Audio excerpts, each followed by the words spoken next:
Something you'll hear a lot in sensationalized evangelical sermons about hell is that those thrown into hell will be weeping and screaming in pain, aka gnashing their teeth for all eternity. But what if I was to tell you that the whole gnashing of teeth thing does not mean at all what most modern Christians have been taught? So let's get it out of the way. Gnashing of teeth, it's not pleasant, and yeah, it is in the Bible. And whenever I do a video about the history of hell in the Christian faith, I get comments like this one: what about the gnashing of teeth? And it's completely fair because many of us, myself included, were indoctrinated to believe that this verse is about endless pain and physical torment. And gnashing of teeth is indeed mentioned by Jesus when talking about being thrown into outer darkness in Matthew 8, Matthew 22, Matthew 24, and Matthew 30, and when he uses the metaphor of a fiery furnace to burn up weeds in Matthew 13. So what's up? Well, let's dig in. And once again, disclaimer, this post is not saying there's no judgment of the wicked or cleansing of evil or anything like that. The Bible states that there surely is, okay? But let's move on. Gnashing of teeth. Quick detective work reveals that all of Jesus's references to gnashing of teeth come to us via the book of Matthew.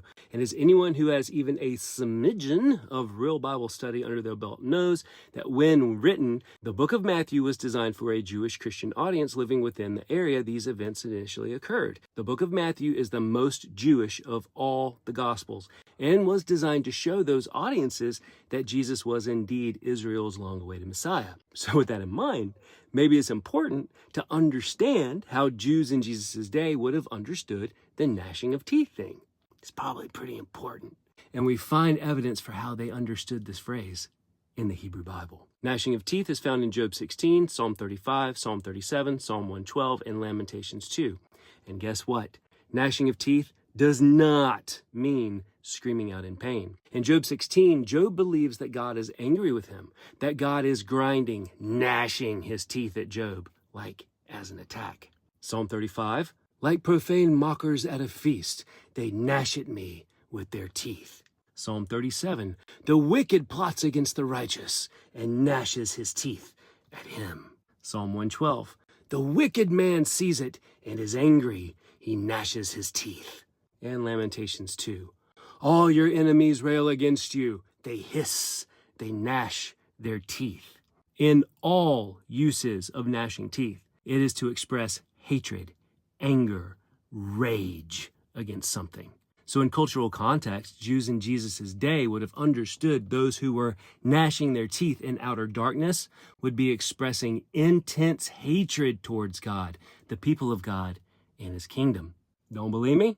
Let's go to the New Testament. Acts 7, right before Stephen is murdered, what happens? The people who murder Stephen do what? They gnash their teeth at him in Acts 7:54.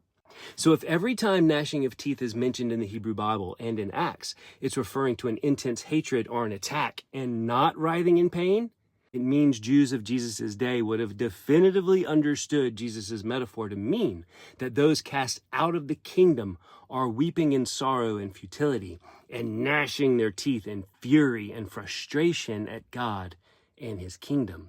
So gnashing of teeth is not about being in physical torment. It's about being consumed with hatred and rage, which still sucks and is somewhere you don't want to be. But it isn't quite the same as it has been presented in fear-based sermons from folks who don't understand the cultural context in which these words are being used. I don't know, maybe it's time we mature and grow up and peel back these layers of fear and re-examine these scriptures with fresh eyes.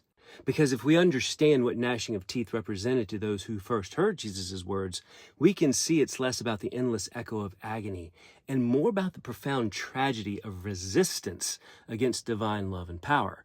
Gnashing of teeth isn't about fire and brimstone. It's about a soul's heartbreaking journey away from peace and salvation, a deliberate turning away from the divine warmth that seeks to embrace everyone. These insights can radically transform how we teach and live out the good news. It calls us to a higher form of discipleship and sonship, one that compels us to address the roots of spiritual rebellion in ourselves and others, and to extend compassion rather than condemnation. And that's the real power of understanding Scripture in its full context. It not only clarifies, but it also deepens our grasp of God's boundless grace and the profound sadness of those who choose to reject it. Let's move beyond the surface interpretations that breed fear and delve into the richer, more complex tapestry of God's love. By doing that, we might just find that our view of God's kingdom and those outside of it is more about redemption and less about retribution. The true gospel is not an invitation to fear, but a call to freedom, a freedom found in true understanding and the heartfelt invitation to turn to God's open arms so we can become who God created us to be. God bless. See you soon.